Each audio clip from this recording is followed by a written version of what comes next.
আমি তোমার কাছে যখন থাকি আমার এই হৃদয় ভরে তোমায় দেখি ওরে তখন কত ভালো লাগে দরবেশ সালাম আমারে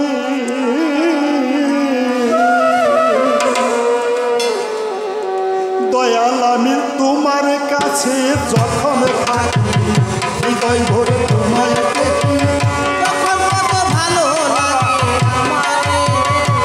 আমি তোমার কাছে যখন থাকি হৃদয় ভরে তোমায় দেখি তখন কত ভালো লাগে তখন সুন্দর ভুবন দর্শন শ্রবণ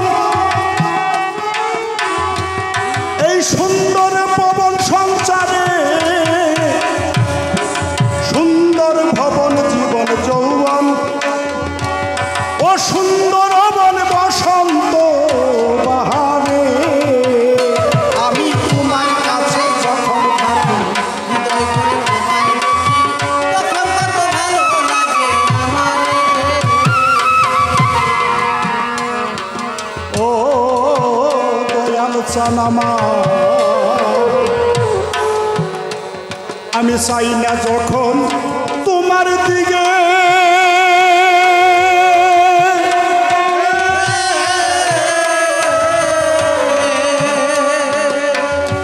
এই বিশ্ব জগৎ বিমুখ তখন আমার মুখ দেখে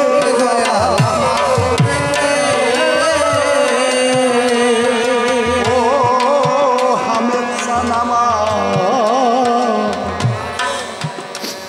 আমি চাই না যখন তোমার দিকে এই বিশ্ব জগৎ বিমুখ তখন আমার মুখ দেখে বাবা তখন শুনাই না কেউ আমায় দেখে আর তখন শুনাই না কেউ আমায় দেখে বঞ্চিত সবার দ্বারে ওরে আমি আমার আড়াল করে ও দাঁড়িয়ে রই মুহে রোয়া ধারে আমি তোমার কাছে যখন থাকি হৃদয় ভরে তোমায় ডাকি তখন কত ভালো লাগে আমারে ও দয়াল আমার তোমায় ছেড়ে আমি যখন দূরে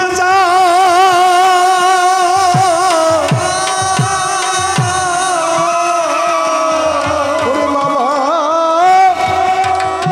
তোমার সাজে আমার কাজে সরই লজ্জা পাই দয়াল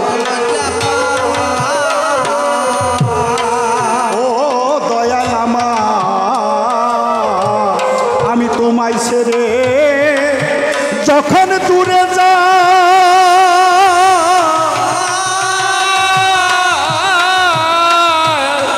তোমার সাজে আমার কাজে বড়ই লজ্জা পাই দয়াল তখন কেমন করে এ মুখ দেখাই আর তখন কেমন করে এ মুখ দেখাই দেবতা তোমার ধারে ওর খালি হাতে কেউ ফিরে না ও দিন বন্ধু তোমার দুয়ারে আমি তোমার কাছে যখন থাকি হৃদয় ভরে তোমায় দেখি তখন কত ভালো লাগে আমারে ও দয়াল আমার তুমি দয়াল কান্ডারি হও ওরে জলের কুম্ভীর ঘুন্টা বেতা বাগে টানে তার দয়া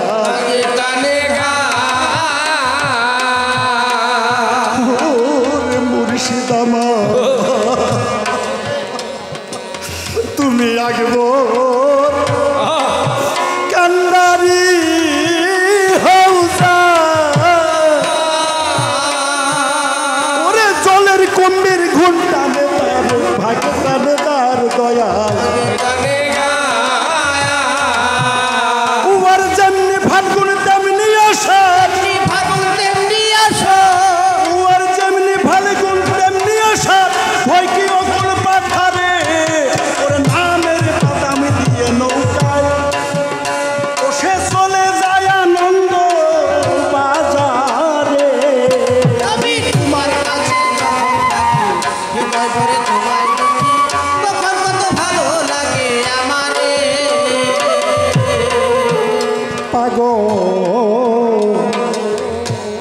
পাগল বিজয় বলে হে পরম প্রিয়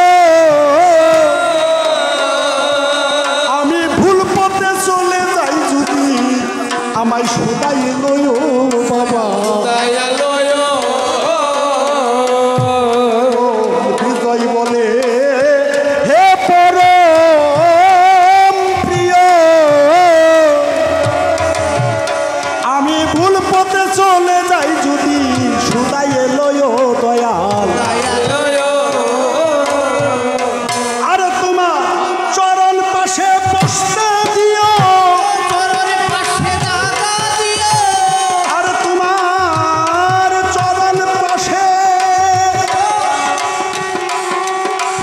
চরণ পাশে বসতে দিও ভুলিও না আমারে জীবনে মরণে জানো আমি ভুলে না যাই তোমারে তোমার কাছে যখন থাকি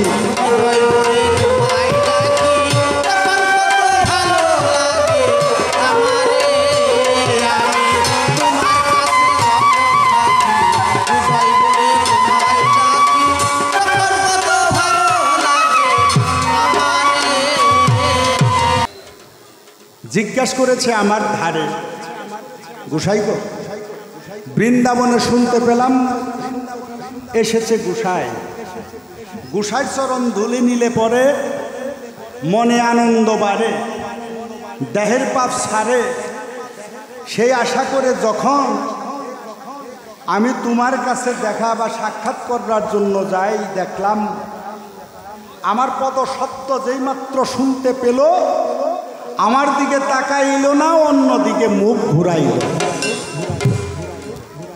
যুক্তি দিয়ে বলেছে সবার আমি বুঝতে পারি নাই এই বিশ্বজগতের মানব সন্তান যারা ভিন্ন নারীকে মাতৃগণে ভাবতে হয় তারা তুমি যদি আমাকে মা বলে ডাক দিতে আমি পুত্র জ্ঞানে তোমাকে বুকে জড়িয়ে ধরতাম করি মানা সেই জায়গায় তো কামের কোনো ভাব আসতো না নিষ্কাম ভাব উদয় হলে পরে ওই নিষ্কামের ঘরে আল্লাহ আল্লাহ রাসূল বিরাজ করে এই প্রেম শিক্ষা দিয়েছে আমার দয়াল নবী এই বিশ্বজগতের সমস্ত উম্মতগণের এই নিষ্কাম প্রেম এই নিষ্কাম ভালোবাসা তাইলে তুমি যদি গোসাই গু শব্দে অন্ধকার সাই শব্দে আলো অতএব যে অন্ধকার জগৎ থেকে এই বিশ্বজগতের মানুষকে যারা আলোর পথ দেখাইতে পারে গোসাই বলে জানিস তারে তাইলে তুমি কেমন গোসাই তোমার ভিতরে কামনা বাসনা ভাবনা সব কিছুই দেখতে পাই কাম ক্রোধ লোভ মোহ মদ মৎসর্য এই ষষ্ঠ রিপু এই দেহের মধ্যে থাকা পর্যন্ত কেউ একজন গোসাই হতে পারে না তাইলে তোমার যেহেতু বিদায়ী হয় নাই কামনা বাসনা তাহলে তুমি কেমন গোসাই হ্যাঁ দেখেন লক্ষ্য করে এই বিশ্বজগতের ওলি অনেক আল্লাহর ওলি আবদাল আউলিয়া গাউস কুতুব বড় বড় পীর মাশায়েখ যারা ইমামগণ ছিল এই নারীর পেছে পড়ে তারা সমস্ত সাধন শক্তি তারা হারাইল করি মানা এই বিশ্বজগতে সবার সাথে চলা যায় সবার কথা বোঝা যায় কিন্তু নারীর কাছে নারীর সাথে চলা খুব ভীষণ দায় হ্যাঁ লালন সাই বলেছে আলিপনগর রূপের থানা চৌমেলার উপরে মায়াই মায়াই বেচা কিনি পুরুষ নাই সংসার যদি কোনো ব্যক্তি নারীর সাথে সঙ্গ করতে চায় করি মানা যতক্ষণ পর্যন্ত দেহের মধ্যে পুরুষত্ব থাকবে ততক্ষণ পর্যন্ত জানি কেউ নারীর বাজারে যায় তাহলে নারীর কাছে গেলে নারী হয়ে যেতে হবে মীরাবাই সত্য কথা তোমাকে জানাই আমি আজ পর্যন্ত নারী হতে পারি নাই এই জন্য নারী দেখে ডরাই আমি তো নারী হতে পারি না বলতে পারো নারী যদি হতে পারো নাই গুসাই সাজলা কিভাবে? হ্যাঁ, এই বিশ্বজগতে কেউ বলে না যে আমি গুসাই, বলে গো? অনেক পীর মাসাই গেছে, কারো বাসায় সাইনবোর্ড কি দিয়ে থুইছে যে আমি পীর? কেউ দিয়ে রাখছে? কেউ রাখে না। সমস্ত টাইটেলের সার্টিফিকেট আছে, ডিপ্লোমা আছে, নির্ধারণ করে দিয়েছে মালিক সাহেব একমাত্র আল্লাহ আল্লাহ রাসূলের ভেদতত্ত্ব, ইলমে তাসাউফ, বেলায়েত তত্ত্ব, রাসালাত যার ভিতরে আছে করি মানা, এই বেলায়েত আর রাসালাতের টাইটেল আজ পর্যন্ত পাওয়া সম্ভব না। রুবুবিয়াত সঙ্গে নিয়া রাসালাত প্রকাশ করিয়া দয়ার নবী আসিলেন এই ধরায়। কথাগুলো বুঝতে হবে। রুবুবিয়াত সঙ্গে নিয়া রাসালাত প্রকাশ করিয়া দয়াল নবী আমার এলেনে ধরায়। হযরত আলী মাওলাইতি জারি হলো, রাসালাত তখন পিছনে গেল। এই রাসালাত গুরুর কাছে মারফতে আছে গোপন হইয়া।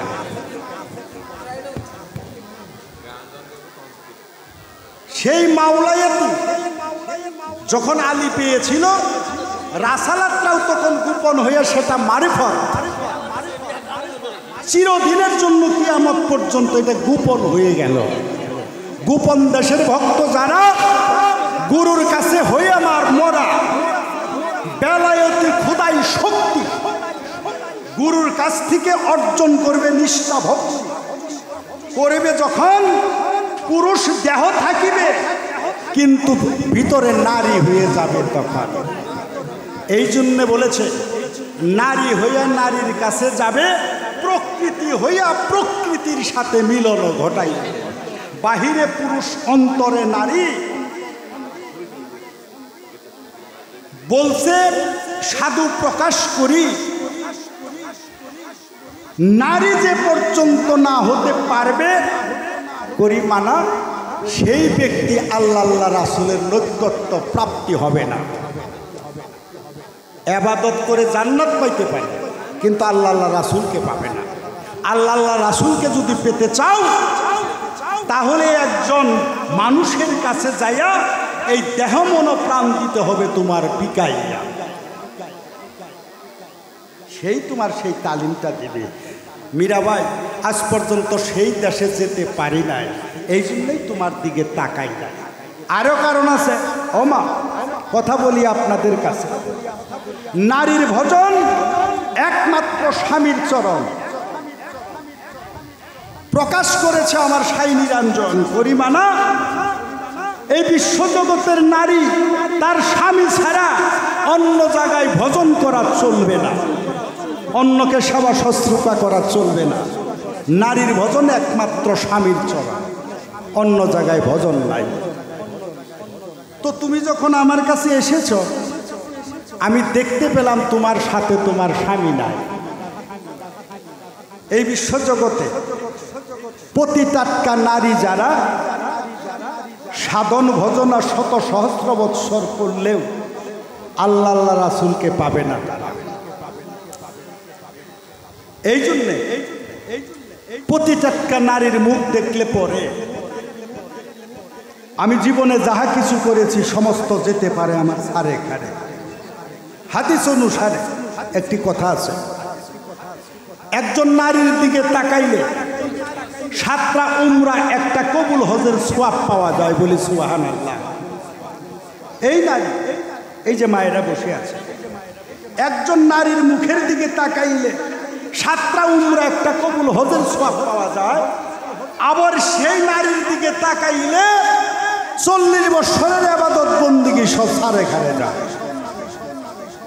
তাহলে নারী হইতে হবে তেমন, এই নয়নটাও হতে হবে তেমন।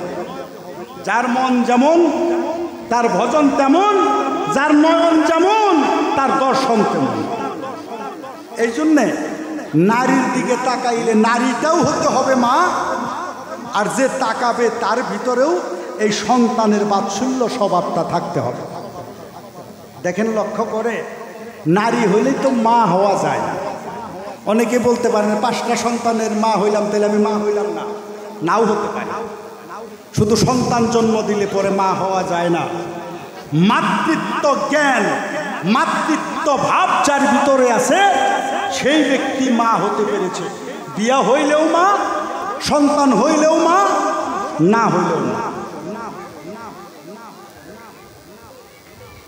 ঠিক না? দেখেন, লক্ষ্য করে, প্রমাণ আছে শাস্ত্রের ভিতরে।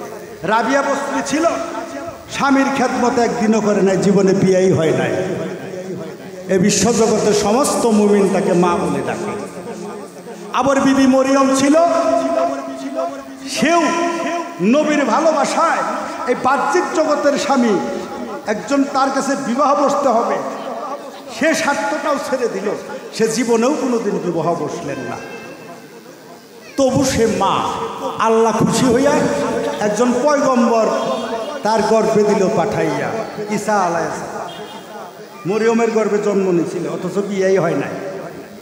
হ্যাঁ, তাহলে বিয়ে না হইলেও মা হওয়া যায় যদি মাতৃত্ব জ্ঞান থাকে তার অন্তরায়। মীরাবাই, তোমার মধ্যে আমি ততটুকু দেখি নাই।